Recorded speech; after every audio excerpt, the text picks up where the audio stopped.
Dear students, I am Dr. Rajiv Sapre. This is the second lecture about the chapter rational numbers and irrational numbers. Okay, पहिल्या लेक्चरमध्ये आपण काय शिकलो तर वेगवेगळे सेट्स.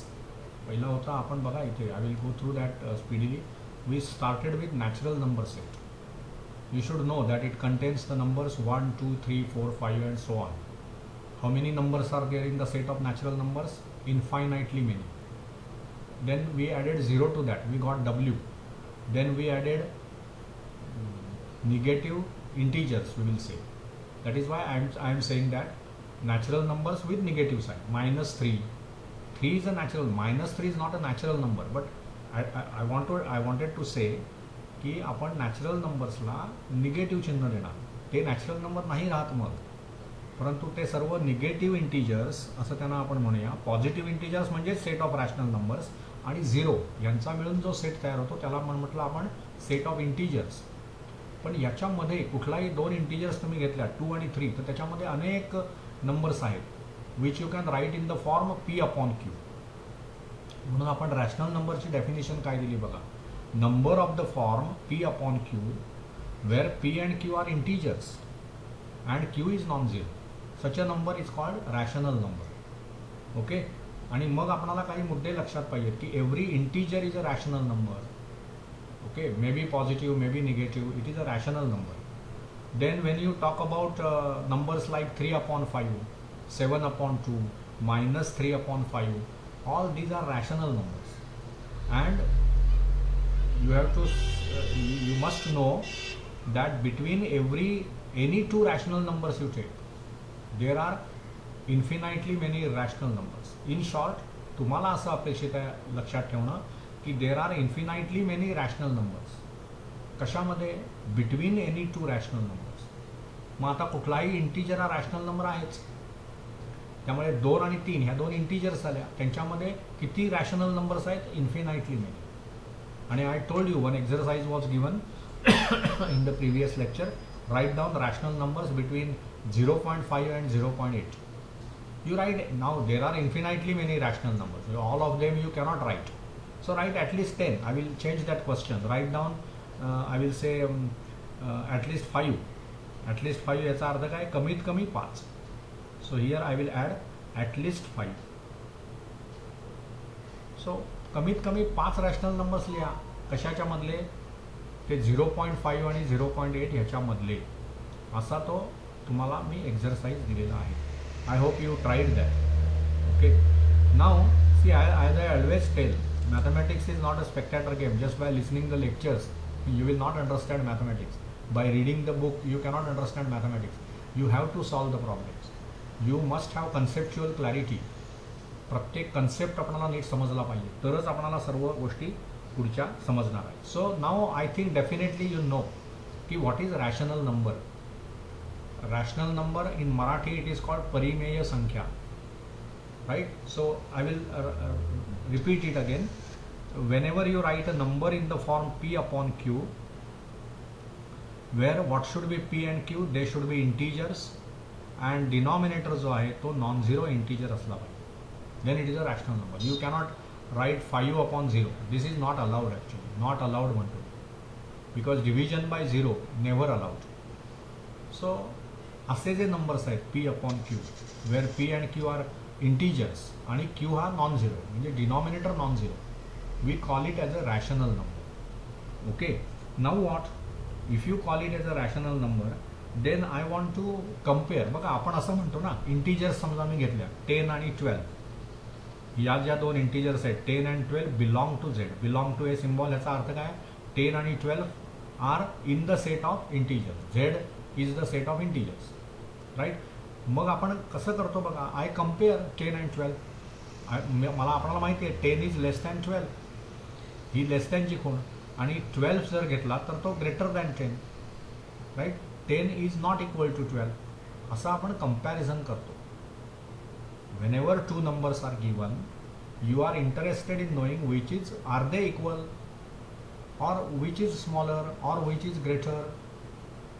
कुठलेही दोन नंबर्स तुम्ही घेतलेत, रॅशनल्स असे पण नव्हे, इंटिजर्स घ्या, इरॅशनल नंबर्स आपण पुढे शिकणार आहोत ते घ्या, you must be able to compare the numbers. Actually I will like to tell you that in case of real numbers, आता रिअल नंबर म्हणजे काय तर आत्ताच मी सांगून टाकतो, नंतर ते एक्सप्लेनेशनमध्ये येईल. की आता आपण म्हटलं की रॅशनल नंबर्स म्हणजे काय. लक्षात घ्या, जे नंबर्स रॅशनल नाहीत त्यांना आपण काय म्हणणार, दे आर इरॅशनल नंबर्स. मग √2 हा इरॅशनल नंबर आहे, √3 हा इरॅशनल. कुठलाही मूळ संख्या घ्या, prime number you take any prime number and take a root of that, it will be an irrational number. Okay, मग असे रॅशनल्स आणि इरॅशनल्स मिळून जो सेट एकत्र होणार म्हणजे सेट ऑफ रॅशनल नंबर्स घ्या, सेट ऑफ इरॅशनल नंबर्स घ्या, यांचं युनियन घ्या. युनियन करायचं म्हणजेच काय, या सेटमधली आणि या सेटमधली एलिमेंट्स आता एकत्र करायचे, मग त्याला म्हणणार आपण सेट ऑफ रिअल नंबर्स. मग आपला असा एक नियम आहे, त्याला असं म्हणतात की law of trichotomy. Law of ट्रिकॉटॉमी.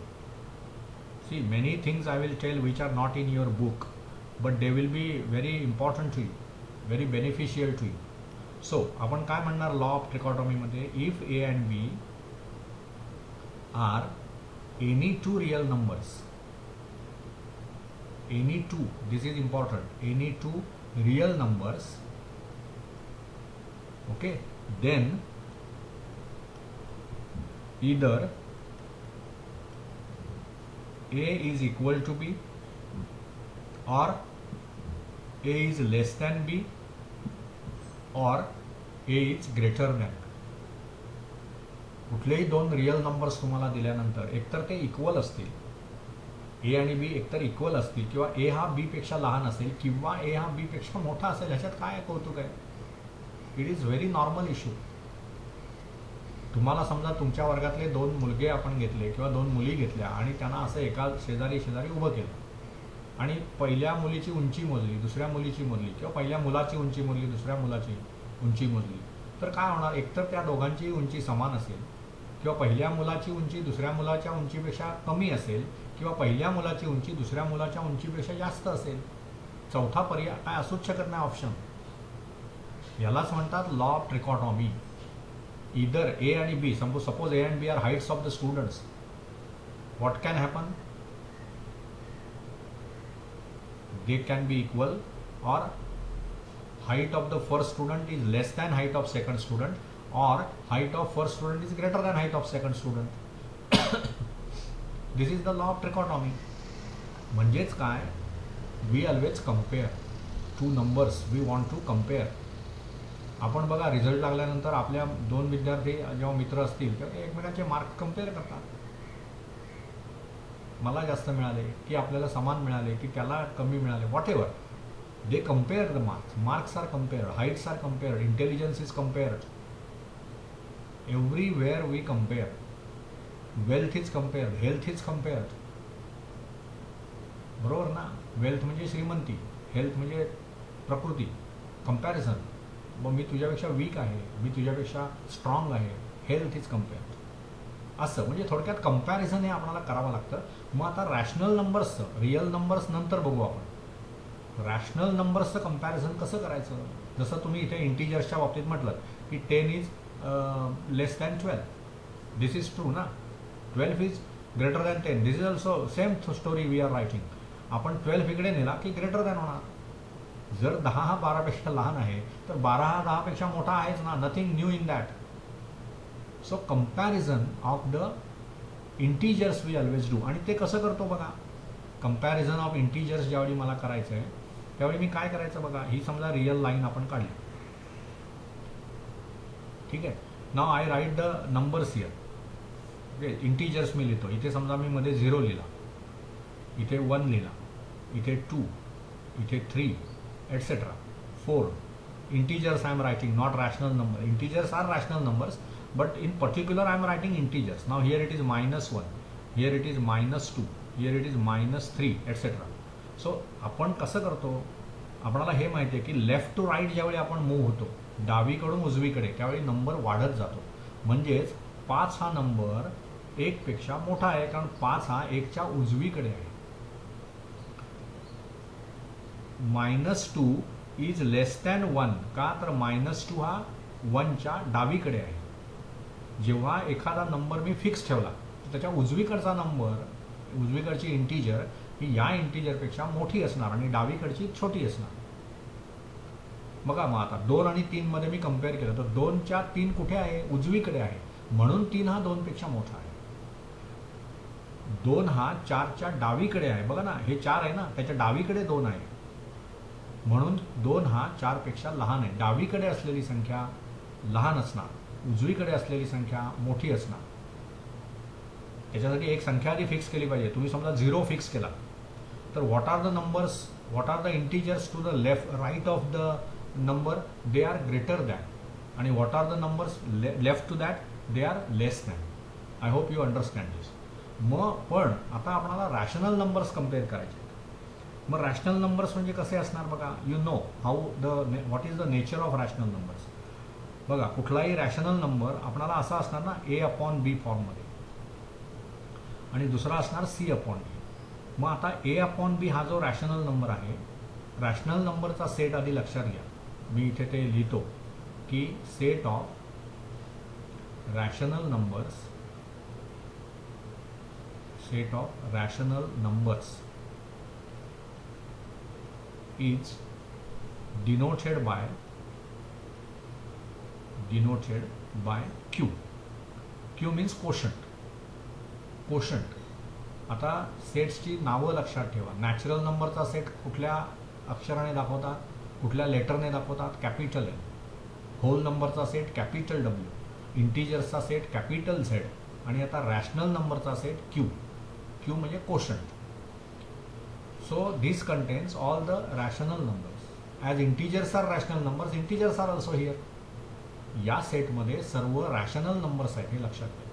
मग आता हे 2 रॅशनल नंबर्स आहेत. याचाच अर्थ काय झाला? A आणि B इंटीजर्स आहेत, C आणि B नॉन झिरो आहे. C आणि D पण इंटीजर्स आहेत, D नॉन झिरो आहे. बिकॉज डिनॉमिनेटरला 0 आपल्याला कुठेही अलाउड नाही. मग आता हे 2 नंबर्स जे आहेत ते इक्वल कधी म्हणणार? आता समजा हा मी पहिला नंबर म्हटला N1, हा समजा N1 आहे. N म्हणजे नंबर, पहिला नंबर म्हणून N1, आणि हा N2 आहे, सेकंड नंबर.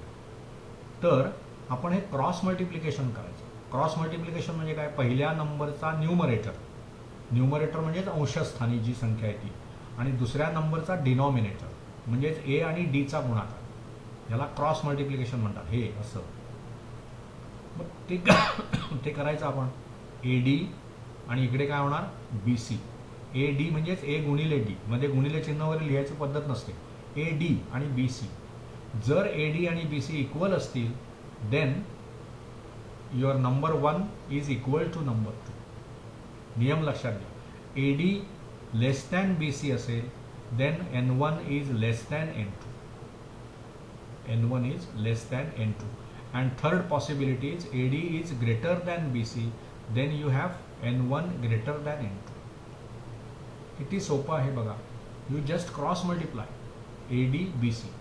मग त्यांच्या व्हॅल्यूज ज्या आहेत त्या कम्पेअर करा. आता हा A आणि D इंटीजर असल्यामुळे 2 इंटीजरचा गुणाकार इंटीजरच येणार, आणि आपल्याला 2 इंटीजर कम्पेअर करणं अगदी माहिती आहे कसं करायचं ते.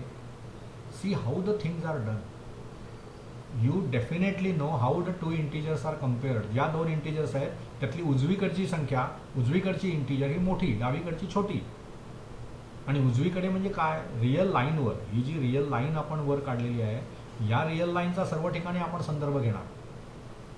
तर बघा, मग आता असं समजा बघा की तुम्हाला विचारलंय की 5/4 समजा हे 2 नंबर्स दिले. Let me scroll down. Say compare, आपण असं म्हणूया कम्पेअर. काय कम्पेअर करा? 2 रॅशनल नंबर्स दिलेले आहेत समजा 5/4 आणि 2/3. I want to compare them. आता हे काही इंटीजर्स नाही आहेत ना. इंटीजर म्हणजे असा रॅशनल नंबर की ज्याचा छेदनस्थानी 1 आहे. इथे 1 नाही आहे. हे 2 वेगळे रॅशनल नंबर्स आहेत. बरं, हे रॅशनल का आहेत? तर 5 इंटीजर आहे, 4 इंटीजर आहे, 4 नॉन झिरो आहे, 2 इंटीजर आहे, 3 इंटीजर आहे, 3 नॉन झिरो आहे. So these 2 are rational numbers because they satisfy properties of rational numbers or definition of rational number, we can say. Now you compare, cross multiplication करा. 5 into 3 you calculate. 5 into 3 आणि दुसरं काय करा 4 × 2 हे cross multiplication. मग 15 आणि 8 ह्याच्यामध्ये 15 हा ग्रेटर दॅन 8 आहे, बरोबर ना. 15 is greater than 8. So what we will conclude 5/4. सो बघा पहिला जो प्रॉडक्ट आहे तो दुसऱ्या प्रॉडक्टपेक्षा मोठा आहे, म्हणून पहिला रॅशनल नंबर दुसऱ्या रॅशनल नंबरपेक्षा मोठा आहे. बघा म्हणजे मी काय लिहिणार 5/4 इज ग्रेटर दॅन 2/3. ओके. आणखी एक त्याला पद्धत असू शकते, हे क्रॉस मल्टिप्लिकेशनपेक्षा आणखी एक काय पद्धत असू शकते, दोघांचाही छेद समान करायचा. आता इथे 4 संख्या आहे, इथे 3 आहे, मग 4 त्रिक किती 12, म्हणून इथे त्यांचा छेद समजा. म्हणजे ही दुसरी मेथड मी तुम्हाला सांगतो. बघा any method you can use, nothing, असं काही कंपल्शन नाही मला हेच वापरायला पाहिजे आणि तेच वापरायला पाहिजे. But what is in this method, what you do is, तुम्हाला दिलेले कुठले नंबर आहेत, कुठले आहेत बघा. एक आहे 5/4 आणि दुसरा आहे 2/3. मग 4 त्रिक 12, म्हणजे मी ह्याचा छेद 12 करणार आणि ह्याचा पण 12 करणार. मग ह्याचा 12 करण्यासाठी 4ला मला कितीने गुणावं लागेल, 3ने, बरोबर ना. 4ला 3ने गुणावं लागेल, कारण 12 होण्यासाठी 4ला 3ने गुणावं लागतं. मग छेदमस्थानी मी 3ने गुणलं की अंशस्थानी पण 3ने गुणायचं, म्हणजे 15 झाले. इथे 4ने गुणावं लागेल मला 12 करण्यासाठी, मग इथे छेदमस्थानी 4ने गुणलं की अंशस्थानी 4ने गुणा, म्हणजे ते 8/12 होते. आता दोघांचाही छेद समान आहे, म्हणजे फक्त अंशांचं कंपॅरिझन आपण करायचं. मग कुठला अंश मोठा आहे, 15 हा 8पेक्षा मोठा आहे, म्हणून इथे ग्रेटर दॅन सिम्बॉल द्यायचं, म्हणजेच इथे पण greater than. So what we can say 5/4 is greater than 2/3. तेच कन्क्लुजन आणि तेच मिळणार. हे तुम्ही क्रॉस मल्टिप्लाय केलेले आहेत बघा. 5 त्रिक 15 तो 15 इथे आला, आणि हे 4 त्रिक 12, 4 दुणे 8 तो 8 इथे आला. फक्त आपण काय केलं, हा छेद इथे लिहितच नव्हतो, कारण ही जी प्रोसिजर केली त्याच्यामुळेच तो छेद समान झालेला आहे. कारण छेद समान करणं म्हणजे काय, ह्या गुणाकार करणं हा आपला नवीन छेद असला पाहिजे. मग तो आणण्यासाठी मला इथे कितीने गुणावं लागेल, ह्याने गुणावं लागेल. तेच आपण क्रॉस मल्टिप्लाय करतो आहोत. I hope you understand what I said. Rule त्यातला लक्षात घ्या. आता समजा मला कम्पेअर, दुसरा प्रश्न बघा, compare, suppose we are asked to compare -7/9, okay, and 4/5. आता कसं झालं बघा, हा निगेटिव्ह नंबर आहे ना, मायनस साईन आहे त्याच्या मागे, so this is negative number, this is positive number. आता तुम्हाला माहिती आहे रिअल लाईन जर आपण काढली, ही रफ काढतो मी आता, तर इकडे ह्या मध्ये आपण बरोबर मध्ये 0 घेतो, आणि इकडे सर्व निगेटिव्ह आणि इकडे सर्व positive real numbers.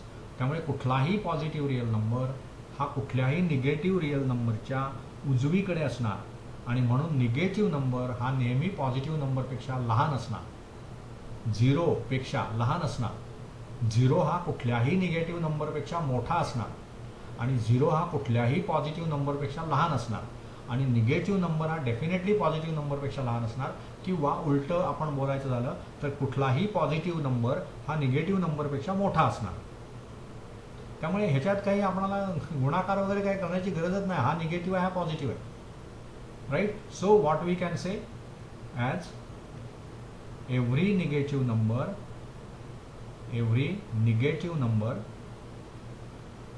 is less than positive number. Positive म्हणजे असं लिहितात, प्लस चिन्ह काढायचं आणि व्हीई, positive number. -7/9 is less than 4/5. Okay. मग आता मला 2 निगेटिव्ह नंबर समजा कम्पेअर करायचे. ठीक आहे, तिसरा प्रॉब्लेम बघूया आपण. Suppose I want to compare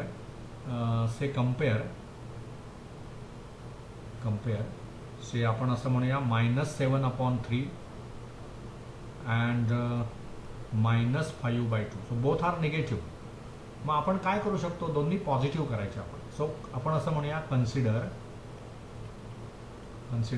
7/3 5/2 अँडमध्ये.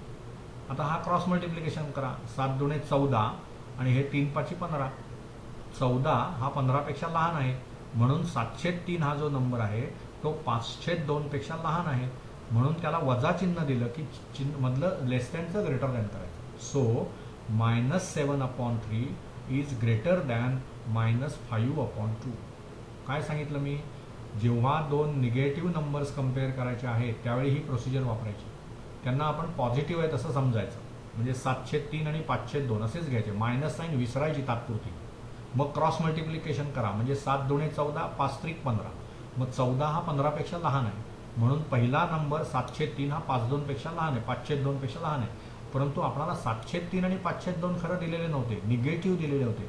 मग ज्यावेळी निगेटिव्ह साईन देता त्यावेळी ह्या लेस दॅनचं ग्रेटर दॅन करायचं. म्हणजे इथे आपण हा रूल वापरतोय. रूल काय वापरतोय बघा, की if a is greater than b, then minus a will be less than minus b. Similarly, if a is less than b, what will happen then? Minus a is greater than minus b. Okay, so this is how this comparison of rational numbers is managed. I hope you understand. Very simple. Just you have to cross multiply. आता बघा, समजा तुम्हाला असं दिलं, आणखी एक problem आपण करूया, so that then we will stop today. कितवा प्रॉब्लेम आहे हा? ठीक आहे, आपण काय असं नंबरिंग केलेलं नाही त्याला. So suppose I say compare 2/3, okay, and say 16/24. Cross multiply करा. आय वॉन्ट टू कम्पेअर ना, compare this and this. So write down 2 × 24. हे क्रॉस मल्टिप्लिकेशन. 2 क्रॉस मल्टिप्लिकेशन म्हणजे पहिल्या नंबरचा numerator into second numbers denominator. So 2 × 24 आणि 16 × 3. What is 2 × 24? It is 48. 16 × 3 is also 48. So this cross multiplication, the integer that we get, both are equal. That means what? So that is 48 is equal to 48. So conclusion काय? 2/3 is same as 16/24. बघा, आणि 16/24 तुम्हाला जर fraction म्हणजे त्याचं जर संक्षिप्त रूप त्याला द्यायचं झालं तर तुम्हाला माहिती पाहिजे 8 दुणे 16 आहे. 8ने जर भागलं मी इथे 16/24 ही जी संख्या आहे त्याला मी न्यूमरेटर आणि डिनॉमिनेटरला 8ने भागू शकतो, कारण 8च्या पाड्यामध्ये 16 आणि 24 आहेत. मग 8 दुणे 16 आणि 8 त्रिक 24. So this is nothing but 2/3. So 16/24 हे 2/3चं दुसरं रूप आहे, बाकी काही नाही. म्हणून ते इक्वलच आहे. पण आता वर्किंग रूल काय, जो मगाशी मी वर लिहून दिलेला आहे तो आपल्याला फार महत्त्वाचा आहे. हे बघा, की if you have 2 numbers a/b and c/d, cross multiplication करा. That means what? नंबर 1 त्याचा न्यूमरेटर आणि नंबर 2 त्याचा डिनॉमिनेटर ad, आणि मग नंबर 1चा डिनॉमिनेटर नंबर 2चा न्यूमरेटर म्हणजे bc. आता ह्यांच्यामध्ये काय रिलेशन आहे? ह्यांचं कंपॅरिझन केल्यावर मला काय मिळतं? कुठला मोठा मिळतो की कुठला लहान मिळतो, की दोन्ही इक्वल आहेत? ह्याच्यावरून ठरणार की ते दोन n1 आणि n2 इक्वल आहेत का. म्हणून हे रूल आहेत बघा. ad आणि bc जर इक्वल झाले तर n1 आणि n2 इक्वल आहे. ad लेस दॅन bc झाला तर n1 लेस दॅन n2, आणि ad ग्रेटर दॅन bc झाला तर n1 is greater than n2. So this is how this comparison of rational numbers is done. You should understand this comparison of rational numbers. Okay, so very important issue is you have to understand how the things are being done. त्याचे rules आहेत ना, ते आपल्याला चांगले तयार पाहिजे. Rules are very important in all these things. तुम्हाला मॅथमॅटिक्सचा जर चांगला अभ्यास करायचा असेल तर आपलं रूलवर कमांड पाहिजे. All the formulae that you are taught you must understand and you must remember those formulae. Okay, so we will stop here. This is the end of second lecture. We will continue in the third lecture, and in that lecture we will talk about irrational numbers and other things. Okay, bye. I appeal all of you to subscribe my channel Maths Made Easy by Dr. Rajiv Sapre and take advantage of all these lectures. Thank you. Have a nice day.